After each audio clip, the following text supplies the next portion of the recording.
Imagine stepping into a classroom where 1 out of every 5 kids is quietly fighting a battle you'll never see. That's not just a number.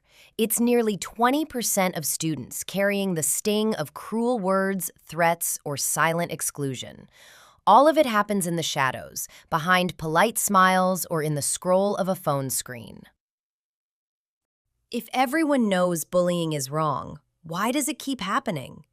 Even in schools that hang posters about kindness and hold assemblies about respect, the cycle rolls on. The truth is, bullying isn't just about bad kids or bad parenting. It's tangled deep in the way we all relate to each other, woven into the invisible social fabric of childhood and adolescence.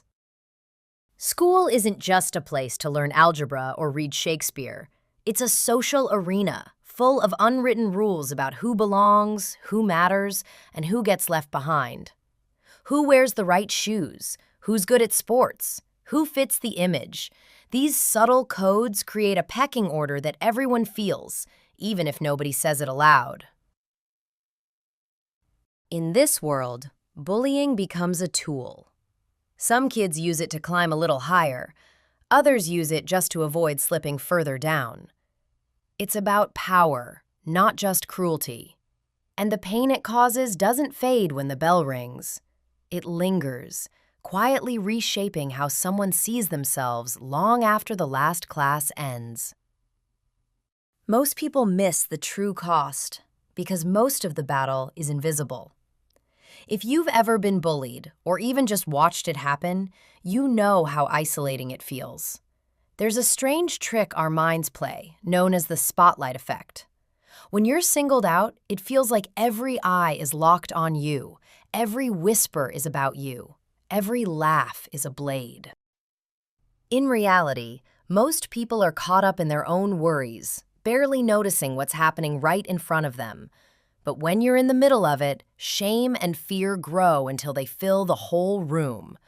That's why so many kids stay silent. They're convinced everyone sees their humiliation, when in truth, most people are just trying to survive their own day. But the roots go even deeper.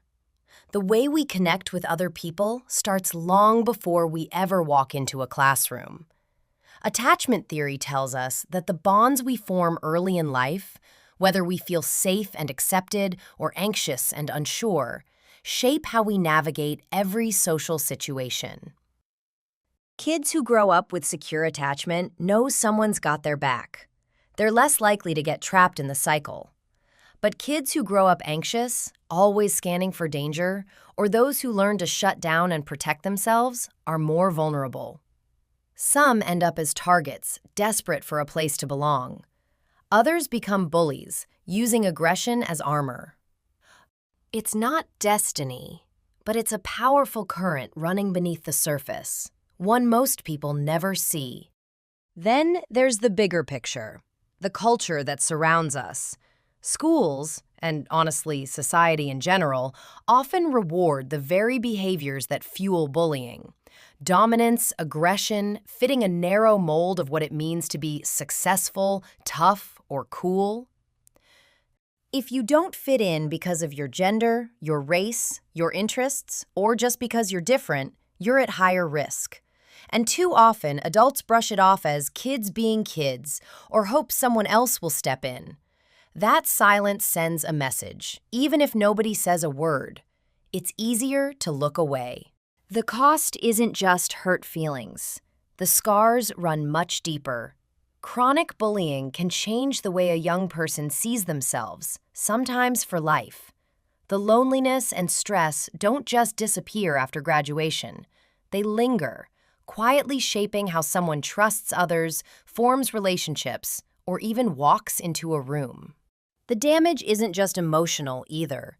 The constant drip of stress hormones, the ache of being left out, can take a toll on the body that's as real as any physical injury. Loneliness and chronic stress, they can harm your health as much as smoking a pack of cigarettes a day. That's not just a dramatic comparison, it's a fact. Picture the kid who dreads walking into school, who counts the minutes until they can leave. Or the adult who still flinches at certain jokes, who never really lost the feeling of being an outsider. That pain doesn't just vanish. But here's what often gets overlooked. The cycle can be broken. Not by grand gestures or sweeping reforms, but by small human moments. It starts with noticing who's always left out, who goes quiet when everyone else is laughing. It's the choice to sit next to someone at lunch, to speak up when the jokes go too far, to check on the quiet kid after class. You don't have to rescue everyone, but you can be the person who sees the silent battle and chooses not to look away. Bullying isn't just a childhood phase. It's a hidden battlefield that shapes lives in ways most adults never see. So next time you find yourself in a classroom, a hallway, or just scrolling through your feed, pause. Who's fighting a silent battle right now? Who needs someone to notice? If this message brings someone to mind, a parent, a teacher, a friend who's still healing, share it with them. Sometimes being seen is enough to change the story for someone living in the shadows. Who will you notice today?